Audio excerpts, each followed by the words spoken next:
Well, hello, this is Lori Stratton from the Stratton Setlist at Grove Studios, and today I'm glad to welcome my guest, Melanie Pierce, who's a pop rock singer-songwriter here from IFSI. So, Melanie, it's nice to see you in person, and welcome. Yes, thank you so much. I'm so excited to be here. Absolutely. It's nice to get a chance. I know we've had a couple conversations for, write-ups I've done for the Stratton Setlist, but it's nice to get a chance to feature you here, and so people get a chance to see you perform, because I know, as we talked about in 2020, it was not a good year for live music, as we know. But Yeah. I think we're coming back. I think we're kind of coming around from that, and I'm excited to see as more things are coming back and people can get together and do things. Yeah. It's very nice to finally meet you, and thank you for the opportunity. Anytime. But I just wanted to ask, how have you been doing over the last year? How have you been staying creative with everything? Have you felt motivated to continue writing, or what has it been like for you over the past year? Yeah, it's been hard. It's been a lot of waves. So Yeah.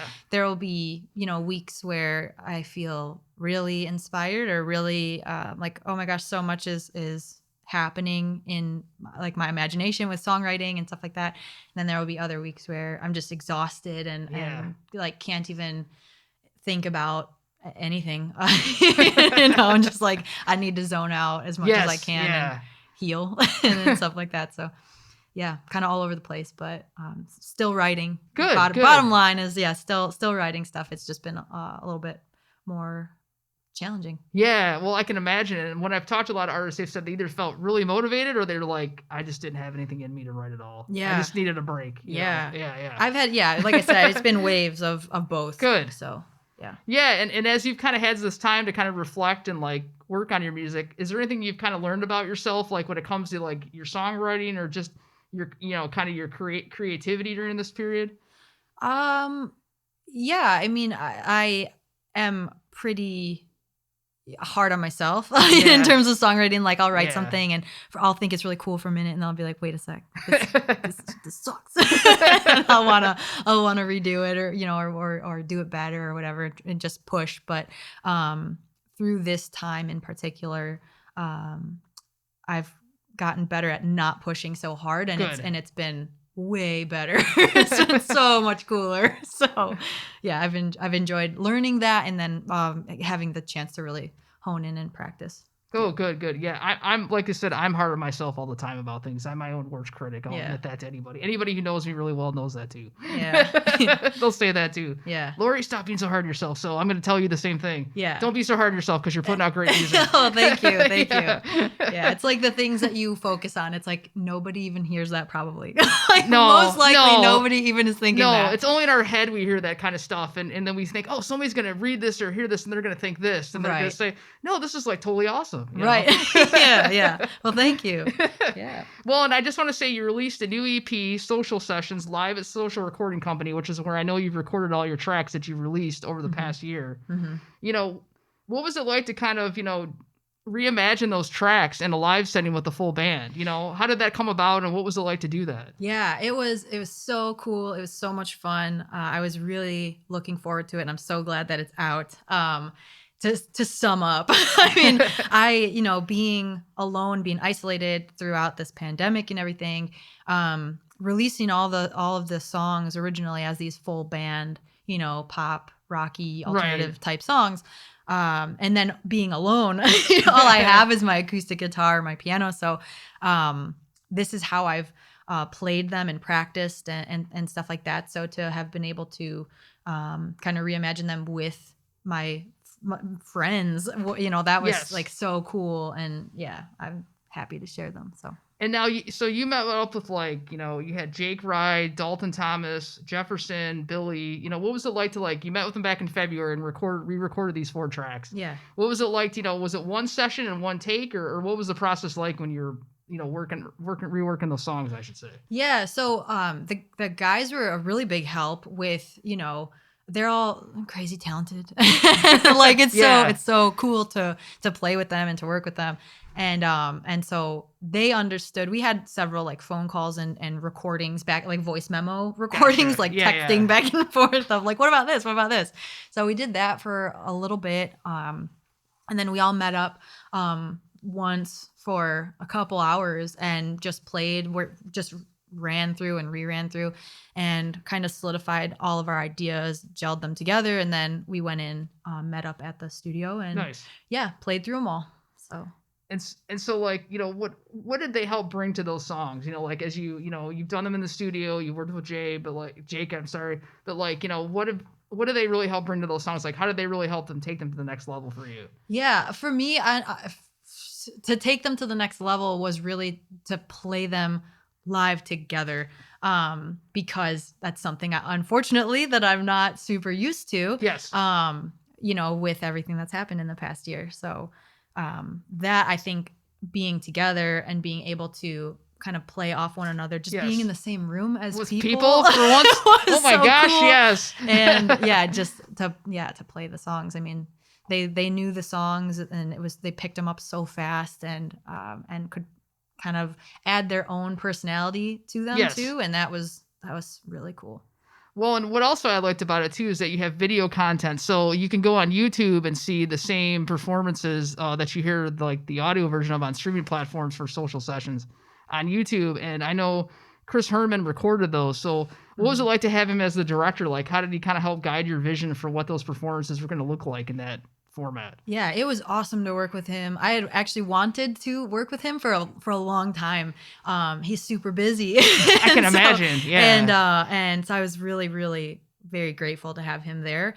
And it was great because I've seen a lot of what he's done for other artists, and just the work that he does in general. And I really had a lot of trust in him. So I was like, just run with it. Like, just do your thing. This is like kind of what I'm thinking. And he was like, cool. He just like showed up, man. Like he knew exactly what to do. So, well, and I felt like he really captured like the essence of your live, I'll say like your live performance spirit. Well, just cool. just from when I hear the songs, when I imagine, since we haven't had a chance to I haven't had a chance to see you perform live because we talked about it earlier, the pandemic has limited that for pretty much everybody in some capacity. But to get the chance that, you had a good energy, I could tell it looks like you were having a good time. Yeah. Kind of getting the chance to like take your songs to that level from what they started out as. Yeah. And it was really kind of, it was an experience for me, like to be able to do that, because again, not having played live in so long, it's been years. So to get into the studio with everybody and to just start playing them was, I was playing around too, like, what am I comfortable? Like, how am I comfortable? So how do I do this? So it was cool. Well, I want to talk about one of your songs, which is the first one I came across when you reached out to me about Illusions, which I thought was it's a wonderful song. Like the studio version, I really like, and I liked kind of the reimagining for this. So like the one thing I liked about that song is it kind of like really gets across like when you're misunderstood by somebody and how you try to like convey that to someone and say, hey, listen, this is who I am. You need to realize where I'm coming from, what I'm working toward. How did like being misunderstood kind of help inspire that song for you? Yeah. I think exactly that. Like when you're in a relationship, whether that's a romantic relationship or a friendship or what have you, and you're going through something like that where you're like, we're just missing each other, like we are on different wavelengths. That was really the driving force behind the song. And I remember, like, to this day, like I was sitting in my little downtown apartment and I was watching Stranger Things, and I was like, had the chorus came in my head and was like, I have to do this. And it was like my piano was right there, and I wrote that song that day. I think it's cool that you're inspired by Stranger Things. Just the 80s synth music vibe that comes off that would inspire me enough. Oh yeah. That is a coincidence. That's interesting. Yeah.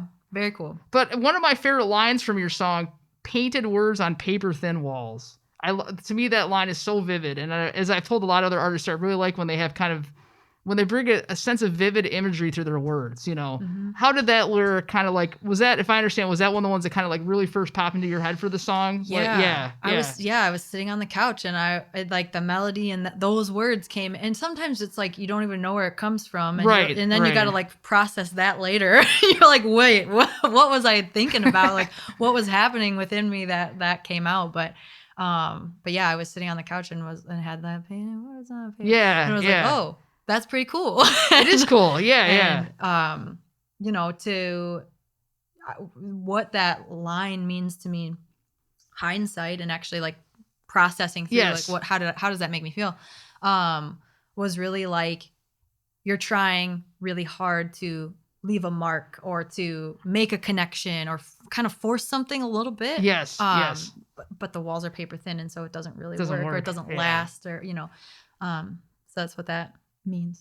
Yeah, and I think it's kind of it's kind of a universal relatability to it, because a lot of people would be able to relate to that, whether it's a professional situation, a personal relationship, Mhm. family, whatever it might be, you know, Mhm. where they feel like they're trying to force that connection and it just ain't happening. Right, You know? yeah. Yeah. Yeah. So, well, it'd be great. Would you go ahead and perform Illusions for us? Yeah. I'd be happy to. This is so cool. I like the chance to hear the stripped down version live, personally. Yeah.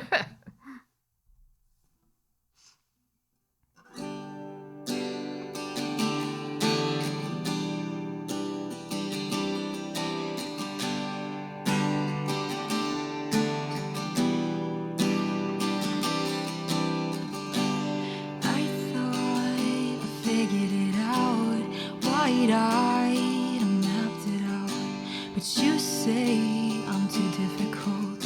Honey, I know,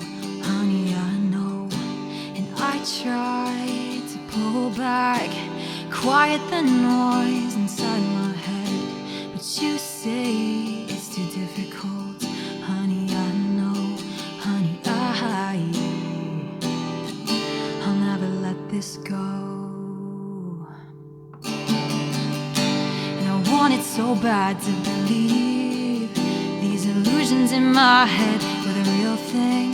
Painted words on paper, thin walls. You didn't even know who I was. You didn't even know who I was. You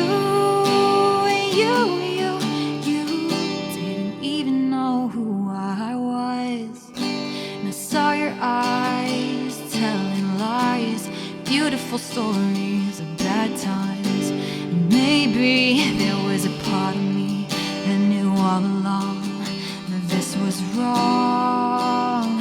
I'll never let this go.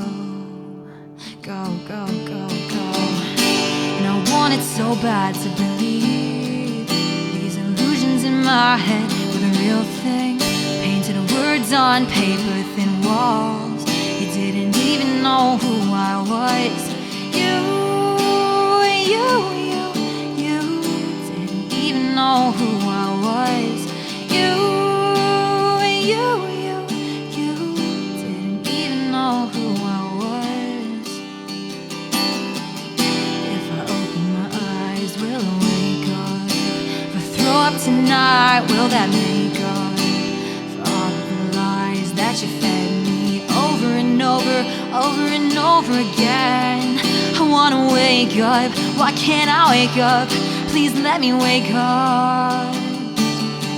I wanna wake up, why can't I wake up? Please let me wake up.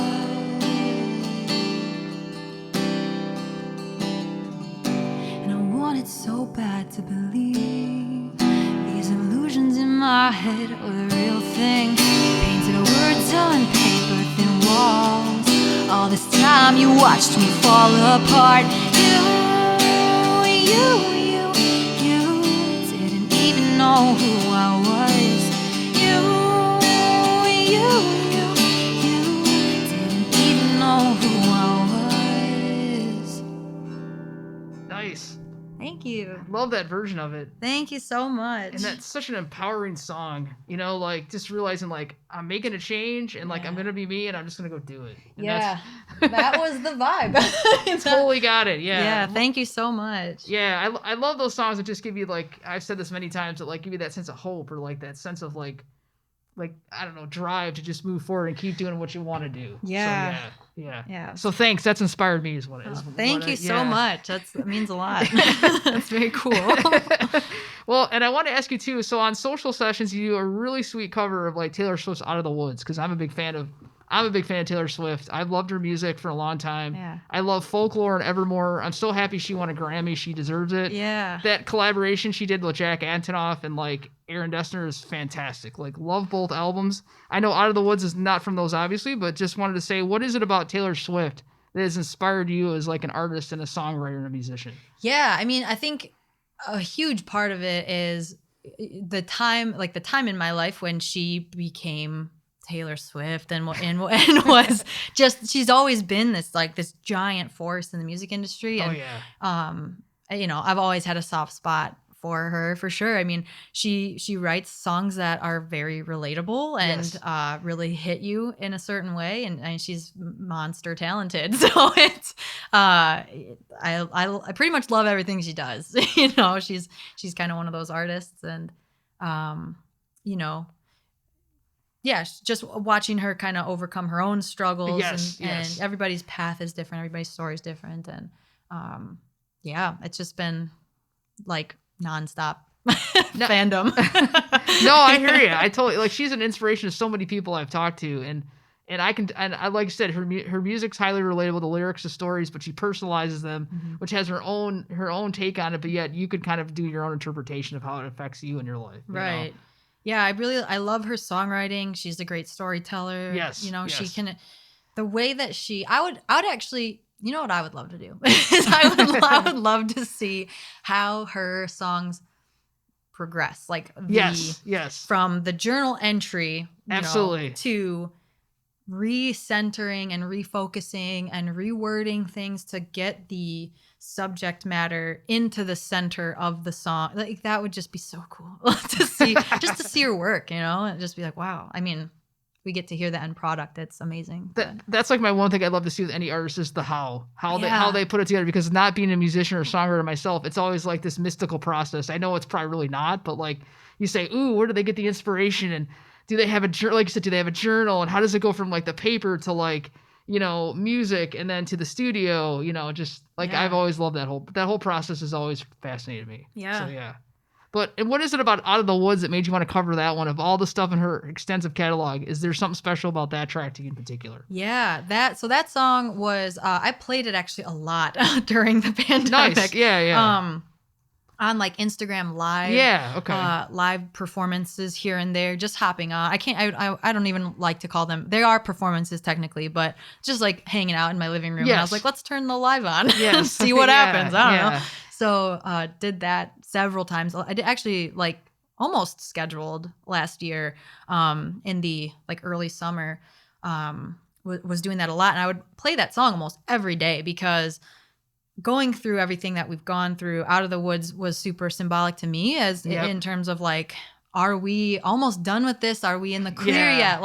Lyrically, that made so much sense to me, and I felt it really strongly because of that. And so I loved that. Also, I mean, there are tour tapes of her on the 1989 tour playing that song in her sparkly onesie. Which I want a sparkly onesie. They're so cool.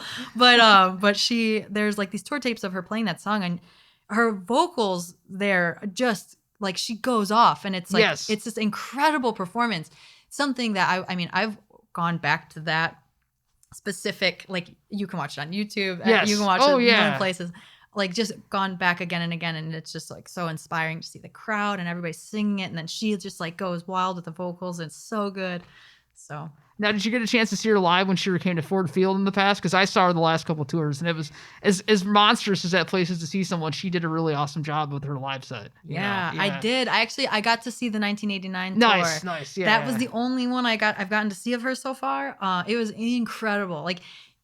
Somebody that knows how to put on a show, man. Yeah. It was so amazing. Biggest production I've ever seen. Yes. Yeah. Well, she's got the budget for it. There's no doubt. So she might as well run with it. I would too if I were her.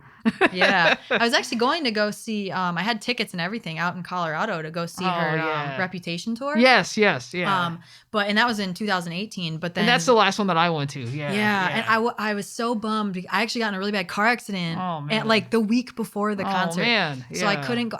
There was no way I could go out for it. So I had to miss that show. But I've heard from people that have seen that tour. It was a great tour. And Netflix did a really good job on it. They did. They're it was basically that. If you've seen that, yes. Then At least you got to see something of it. Right, absolutely. Yeah. Well, and I want to talk, kind of with her being your influence, and then kind of as you're writing your own songs. I know, let me kind of segue to as we talked about earlier, working with Jake Rye at Social Recording Company. how does he really help kind of help you carry out your creative vision? Because I know he's done such a tremendous job with, the tracks that you have released. How is he a good creative partner in what you're, in the songs that you're working on? Yeah, he's the best. We have a really good system. I mean, me personally, I'll send him work tapes or demos or whatever. A lot of them lately have just been voice memos, like, hey, here's kind of what I'm thinking next, or what have you. Or I'll send him an email and then, or a text or whatever, and then we'll kind of start bouncing ideas back and forth. Really, we kind of wait till we get together in a room, and then we start to play with stuff. But he's really great at telling you like what he hears, and then he always wants to know like what do you hear for this? Because he doesn't just take like my stuff and run with it by any means. Like, it's a very collaborative process. I know for Your Grave, for the most recent song that I released, we spent a whole day together just sitting, finding sounds that were cool, that we liked. And we're like, we could put this here, we could put this here. And so like a whole day was spent just finding all the sound effects we wanted to use, and doing that kind of production together. But he's great. I mean, he once you get into a good groove, like he knows like exactly where I'm trying to go. Yes. Like sometimes I don't even have the words, and I'll like word vomit things to him, and I'll be like, why don't you get it? he'll be like, no, cool, I got it. Like then he'll just take it and he kind of knows like exactly what I'm trying to do. So it's been super easy and just awesome to work with him. So I can't say enough good things about him. No, and like I said, everything he's put out, like I'm a big fan of the work he's done with Michigander and Gray, who I've also featured on my blog, and very excited about the projects that they've released, and excited to see that you're part of that too. Oh my gosh, and they're amazing acts. Oh my gosh, so cool. You're in good company, is what I'm trying to say. With all that talent, gosh, I could not agree more. And they have your talent to cap all that off. So oh, thank you. Absolutely, yeah. Well, I want to kind of talk a little bit about how your music journey got started. So, if I understand, your grandmother was a big influence on you with like, you'd sing along to The Lion King, and I know she sang, was it Sweet Adelines International? So she did that. So how did she kind of really help encourage you to start singing like at age 3? I think if I recall, like a really young age. Yeah. I mean, so that young, when I was just, my parents would tell me like, you would scream The Lion King in the car. Like that's great. Yeah. So there was that stuff happening when I was super little. But then as I got a little bit older, my grandma started bringing me to some of her like Sweet Adeline practices and cool. rehearsals and things like that. And so, watching those ladies sing and oh my gosh, just hearing that, the chorus just all together, like, oh my gosh, it was so cool. And they kind of taught me like there's a proper way to like stand when you sing. It was she helped a lot with that kind of thing. And she was really the only one in my family who I was close with in that sort of way. And so it was huge to just have somebody else who was like, oh yeah, I sing, I love singing. And because I've always been kind of, my sister's not super, like, she loves music, but she doesn't play instruments or sing or anything like that. She wouldn't classify herself as a musician, but she loves music. Yes. And neither one of my parents play anything. So it was cool to have my grandma, at least as somebody. Yeah. What did she think about your music journey as you're getting into playing guitar and then joined a band? What did she think about? Did she have a good time watching you do that at that time? Yeah. She was really into the more, the more classical. Yeah, the more stuff. So for a while, she, like if I play her some of the stuff that I do now, she's like, you kids. Yes, exactly. That's what I expect a grandmother to say. They'd be proud of you, but maybe it's not their style, but they're proud of where you're going with it. Yeah. I think she was just happy that, she loves to sing, and so she's singing that, and that was her main thing. So you picked up guitar around 13, and what age did you start picking up like piano and kind of growing that way musically? Yeah, I've wanted to learn how to play the piano for so long. That's so cool, because so many kids I know are like, I had to learn and I never wanted to play. Yeah, I was kind of the exact opposite. Yeah. Like my parents did. I had a couple, like maybe 3 or 4 guitar lessons when I was younger, and I was like, I didn't stick with the lessons. Hindsight, of course, I wish I had. Right. But But I've always wanted to learn how to play piano, and just never had one really growing up. And I bought one for myself actually as a Valentine's Day present for myself. Yeah. Good for you. Yeah, thank you. Let's normalize that. And back in 2018, so still pretty, I haven't had it for super long, but I love my piano. I play it all the time. So, yeah, I mean, it's still pretty recent, but I just have taught myself. And cool. That's very cool. Yeah. To even I'm always impressed. To teach yourself is quite a feat. So yeah. Yeah, it's even with like I've had this experience a couple times now where like Illusions on guitar on the acoustic. I knew I wanted to play it that way, and I remember waking up one morning and being like I could hear the chords that I should play on the guitar and was like I bet I could figure that out. And I just grabbed the guitar and then all of a sudden I was playing it and it was really like later I was like, wait, what? Okay. And so I just kind of like took it and ran with it. And I think same thing with the piano. Like, I'm fortunate to where I feel like I can find my way around. It's always nice to have the theory to back it up. And that is actually a struggle for me is the theory portion of it. I've actually considered like, I should take like classes. And I know stuff. a lot of people I know say that if they didn't go to school and major in it, theory or something to do with music, that's not like a lot of them don't even know how to like read music. Like a lot of artists that even like established acts like say I don't know how to read music, but they still can perform and to me and write. And I'm like, to me, I think that's like the best. I think that's like the coolest thing. Yeah, I mean the writing process has been by ear, and that's totally cool. Yeah. If I wrote Illusions originally on the piano. That's that's how I structured that song. And there was actually a chord or two that I played in there that Jake helped me with because he was like, this isn't right. I was like, okay, perfect. So then help me out. Please help me. Yeah. And he was like, cool, all right. No, that's awesome. And that would be another song if you did like a stripped down piano based version of that. That would sound beautiful too, I would imagine. Yeah, thank you. Yeah, I've played around with it on Instagram a little bit and stuff. And I do enjoy that, but I don't know why the guitar for that. I hear you. I think it's the difference of like I wrote the song on piano, so the guitar version is cool. Yeah, I got you. It's kind of it's a weird thing. But, well, and also kind of why. So let's talk about one of your other songs released last year, "Headlights," which I think is a very cool track too. And so that was one of the first ones, if I understand correctly, you wrote after becoming a solo artist because you were in a band for a while and decided to kind of go out on your own and do your own stuff. So like. What was it like? What was it like to like write that song after making that transition? Does that song kind of have a special place in your heart because it was written at that time, or Yeah, absolutely. That song is, the first song that I really did write. After transitioning kind of from being in a band to doing my own thing, and that the song is a lot about that experience, like that whole that's process. What I get. Yes, right.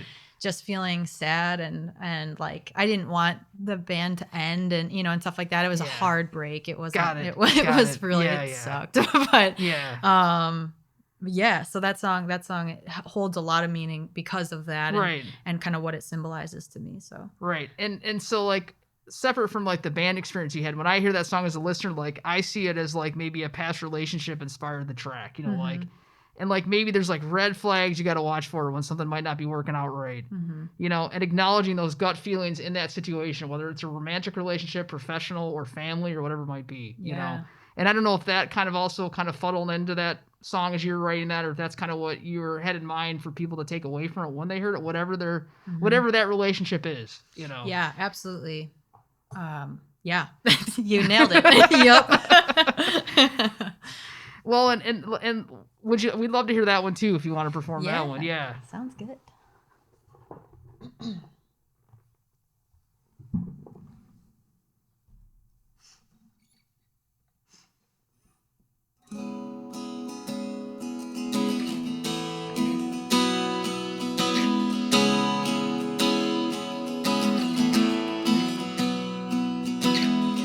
Breathe smoke and I see you in your eyes. Through it all you could see the future. I stopped caring a long time ago.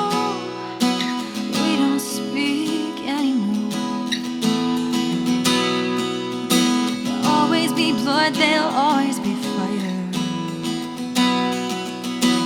You can't have one without the other. Now you throw flames up with your words. Every time you speak, I get bored. But suddenly we're back in my car. The brighter the headlights, the closer to heaven we are. With the city sky up ahead, warns of a storm. Suddenly we're back, can't change the past. We won't forgive and we won't forget. With the city sky up ahead, warns that a storm is coming. Oh no.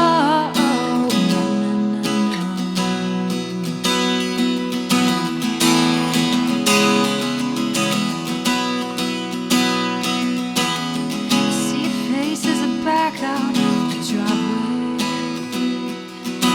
I closed the door and you locked it this time. I bet you didn't think the mess that we made would cause permanent change. Oh. Suddenly we're back in my car. The brighter the headlights, the closer to heaven we are. The city sky up ahead of a storm. Suddenly we're back, can't change the past. We won't forgive and we won't forget.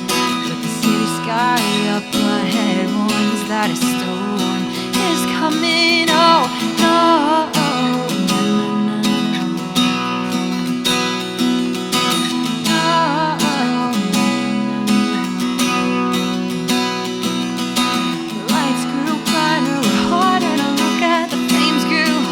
We're harder to keep back, my legs gave out, my feet got tired, you were too weak to keep on fighting, so we crashed and we burned, and the sparks we gave off were beautiful. Yeah, we crashed and we burned, and it was beautiful. And suddenly we're back in my car. The brighter the headlights, the closer to heaven we are. City sky up ahead, warns of a storm. Suddenly we're back, can't change the past. We won't forgive and we won't forget. But the city sky up ahead warns that a storm is coming. Oh no.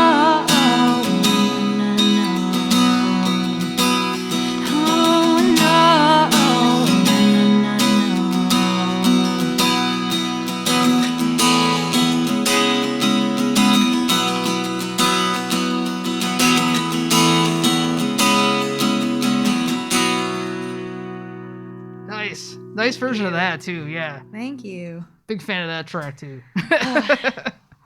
Thank you so much. It's great to be able to play it. So thank you again for this opportunity. Oh, absolutely. Yeah. No. I think it's cool. I'm glad to have a chance to have, it's nice to get a chance for people to perform, even if we're just in the podcast studio. Yeah. It's just nice to hear music as a fan, I can tell you that. But one thing I want to ask, just because we were talking about your songwriting process earlier, and I said, I'm always curious the hows of how people do it. Mm-hmm. And I know what inspiration strikes, or you just maybe have a regular routine. Like, what is your process like? Like, do you have a certain techniques you use to follow, or is it just when inspiration hits, for you?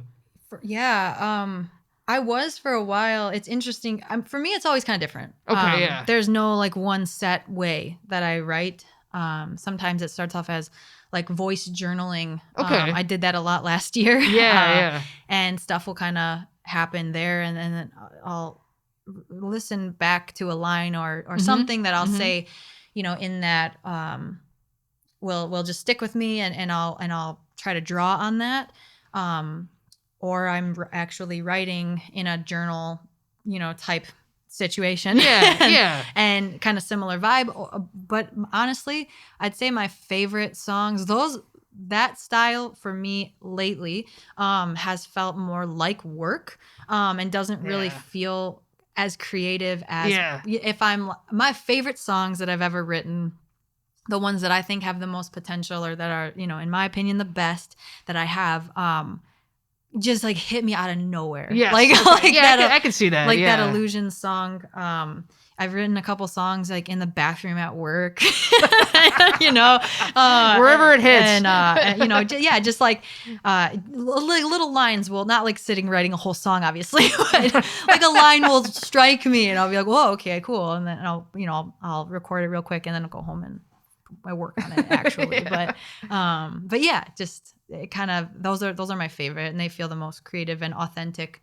I'm not pushing to get something out. It's more of just it's flowing, and that's kind of my favorite. And do you ever hear like anything like chords or riffs or anything like before you might hear a lyric or anything, or does it always start with the lyric more for you? Not necessarily. Generally, yes. It always starts with lyric, but but not always. There are definitely times where I've heard some sort of like intro or some sort of like hook that yeah. I've always wanted to have that moment where I just like, since I'm not like I said, a songwriter or musician, but I've always wanted to just hear like a riff in my head and go, that would be a sweet song. Yeah. Then the trick for me is because I don't have like a lot of the theory right now to back myself up when it comes to writing. I'm like, I got to find it now. Right. I gotta find what I'm trying to do. Yes, I hear you. I hear it. I just got to do it now. Yeah. And like, as you're doing lyrics, you said you keep in like a journal. Do you ever go back to some and go, hey, I wrote this one line 6 months ago, and now I've got a new one here, and I could piece these together, and these might actually work into a verse. Mm-hmm. Like, do you ever, kind of come across that way? Yeah. I've done that before for sure. The songs have to. It's got to obviously make sense and stuff. Oh like yeah, that, of course, yeah. But piecemealing them like that hasn't resulted in anything I've really loved. Yeah. Okay. I've done it and I've written songs for a while in the like the craze of the pandemic last year. I was trying to push myself to write a song a day. Oh wow, that's a pretty big undertaking. Yeah. And I was doing it. I did it for a couple months. Nice. And so I have lots of songs, but they're not all winners. That's all right. I know they usually aren't for everybody. Yeah, so they're definitely not all winners, but it was nice to like work out your songwriting muscle that way and write about just anything, literally anything, and just to put a song together. Absolutely. Work on structure and stuff like that. Again, definitely not all winners. No, but there were some that I really all liked. you need is a couple really good ones out of it. You right. know, I mean, so you got to start. You got to go somewhere with it. Yeah. Right. Yeah. So I enjoyed doing that. Well, and with all that, songwriting tasks that you've undertaken, what do you have planned coming up for like any plans for new singles anytime soon? I know you just put your EP out, but just wanted to say, is there anything else you have coming out? Yeah, I mean, so I'm still writing a lot. I went through a phase, over the last couple of months where I couldn't, anything that was sort of trying to come out, just it wasn't working, and that's a hard feeling for me. I think for most musicians or songwriters in general, that is a crappy feeling, but I just couldn't write anything. I didn't want to. I was like out of it and wasn't feeling good, and then all of a sudden the tides change, man. And like that's great. For me there's been a wave, and so I'm writing a lot again, and I kind of am starting to piece some songs together that would be good in a collection. And nice. So stuff's happening. I'm all for a full-length album if you ever feel that ambitious. Because I know that's a big undertaking, but I think your songs on a whole, like to tell a cohesive story on an album would be awesome. And if you release one on vinyl, I would buy one. Oh my gosh. Thank you so much. I would love that. I would love to do it. It's just, getting it together and doing it. So. Well, I look forward to seeing like new material coming out from you soon too, as like I said. But again, check out Melanie's latest EP, Social Sessions, live at Social Recording. It's on all streaming platforms, and of course, you can see the video version on YouTube. I just want to say thanks for Melanie Pierce for joining me today. Again, this is Lori Stratton from the Stratton Setlist at Grove Studios. Have a good one.